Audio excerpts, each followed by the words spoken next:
You know what you want to say, you have rehearsed it, but when the moment comes, you either say too much and wound someone, or you say nothing and wound yourself. There is a line between protection and punishment, and most people cannot find it. Welcome to the Stoic Compass. I am Epictetus, and today I am joined by Carl Jung and Lao Tzu. Today we are examining how do you draw a boundary without cruelty. Let me start with what most people get wrong. They treat a boundary as a weapon. They have been silent for months, absorbing every insult and imposition, and then they finally speak. And they speak with all of that accumulated damage behind them. The result is not a boundary, it is a detonation. You do not get to call that clarity. You call it what it is, a wound delivered in the name of self-protection. The real question is not whether to have limits. Every person has limits. The question is whether you are drawing the line from a place of reason or from a place of injury. Those produce very different outcomes, and you know which one you have been choosing. I want to stop you there, Epictetus, because you're making a distinction that sounds clean and is not. You are separating reason from injury, as though a person can simply choose which one to stand in. But the injury is often the reason. It is the injury that reveals where the boundary should have been all along. People do not usually explode without cause. They explode because something genuine was violated, repeatedly, and the only language available to them in that moment is intensity. The cruelty you are diagnosing is sometimes the first honest signal the psyche has managed to send. To dismiss it as a failure of self-regulation misses what it is actually trying to say. You are both describing a person who is already in motion, already reacting, already too far down the path. But the question of cruelty starts earlier than that. It starts in how you understand what a boundary is. If you believe a boundary is something you build to keep another person out, it will tend toward cruelty. If you understand it as something you build to stay inside yourself, that is a different thing entirely. The problem is not bad timing or accumulated injury. The problem is the wrong conception of what you are doing. That is a useful distinction, Lao Tzu, but it leaves the person standing in front of someone who has been taking from them for 3 years with nothing practical to do. You can have a perfect philosophical model of what a boundary is and still fail to draw one. The failure is not conceptual, it is behavioral. Most people know in the abstract that they deserve to be treated well.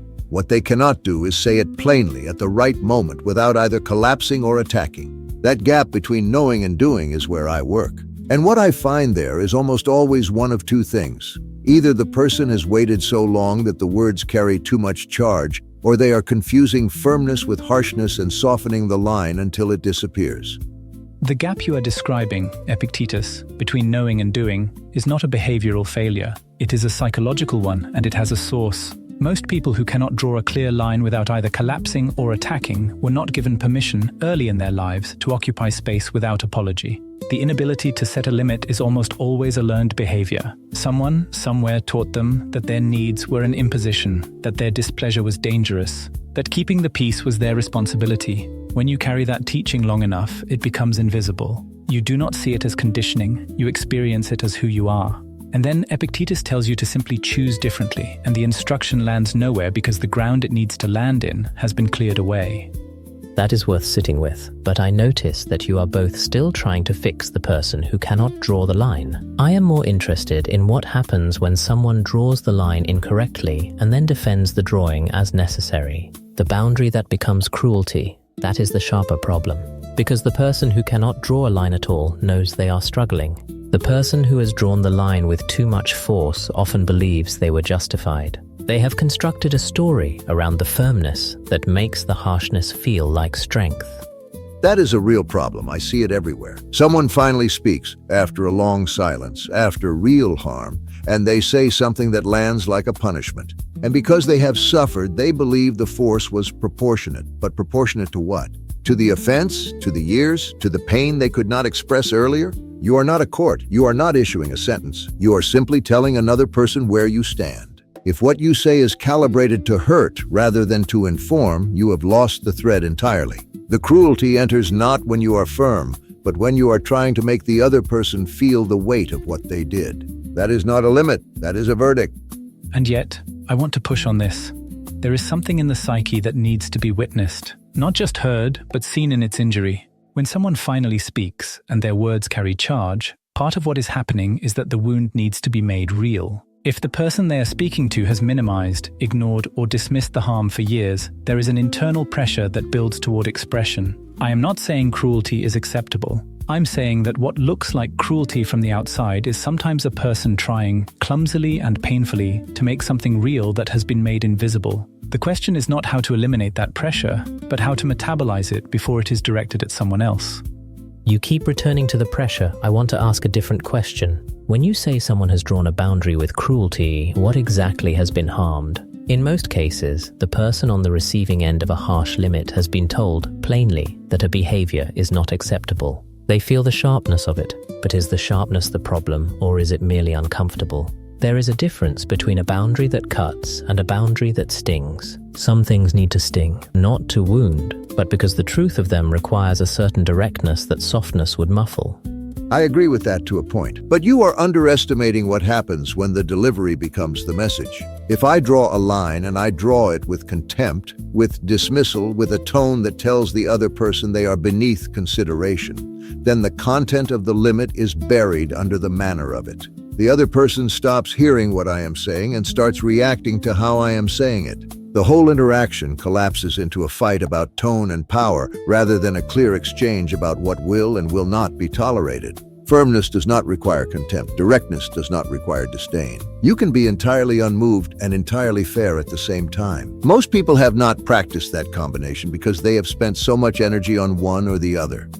There is something that underlies the contempt, though, that deserves attention. Very often, the harshness in a boundary is not about the other person at all. It is about a part of the self that has been disowned. The shadow, the parts of ourselves we have refused to integrate, tends to project outward.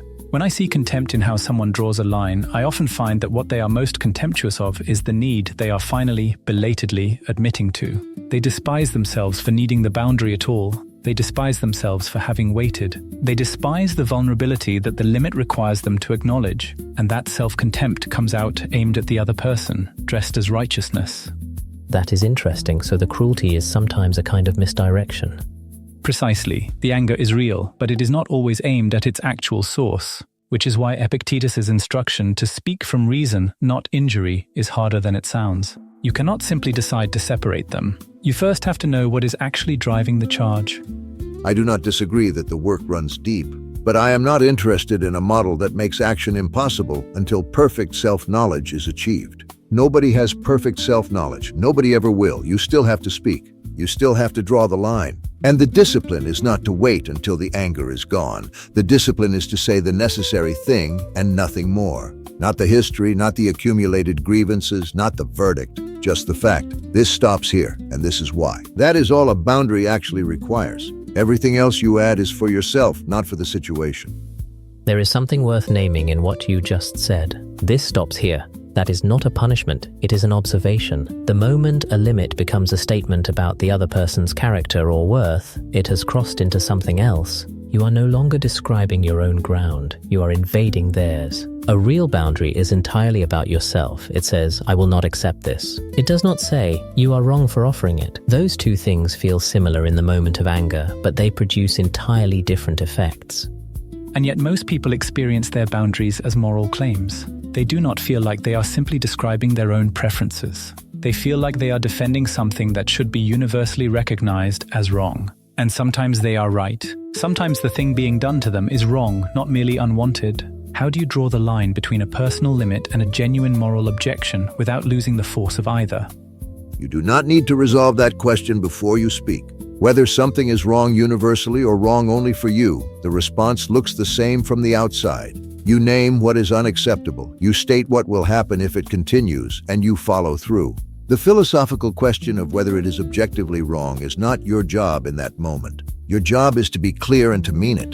The cruelty creeps in when you start trying to convince the other person not just to stop, but to agree with you that they were terrible for starting.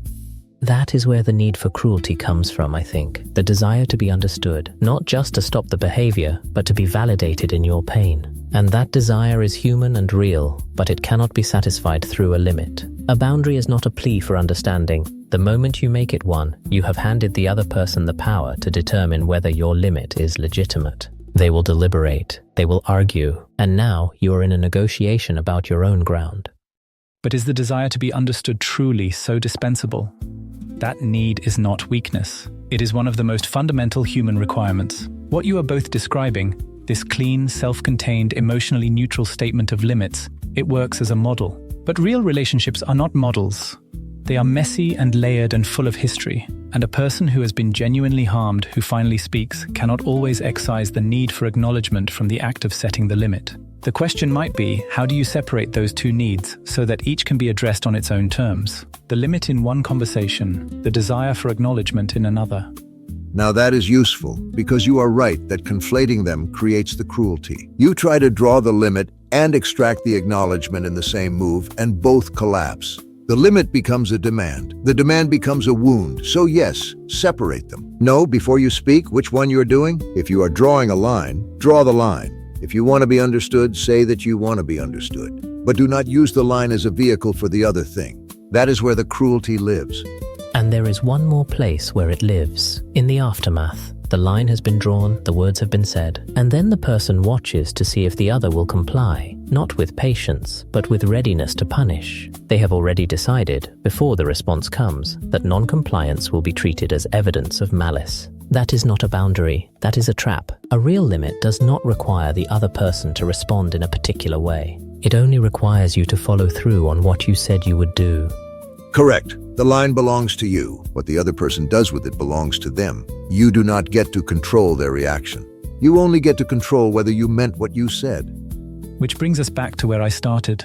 The person who cannot mean what they say, who either softens the line under pressure or delivers it with such force that it destroys rather than defines, that person has work to do that precedes the conversation. Not endless work, not paralysis, but enough self-examination to know what is driving them when they finally open their mouth. A person who knows what they are protecting does not need to be cruel. The cruelty is a sign that something else is happening, something that has not been named yet, even to themselves.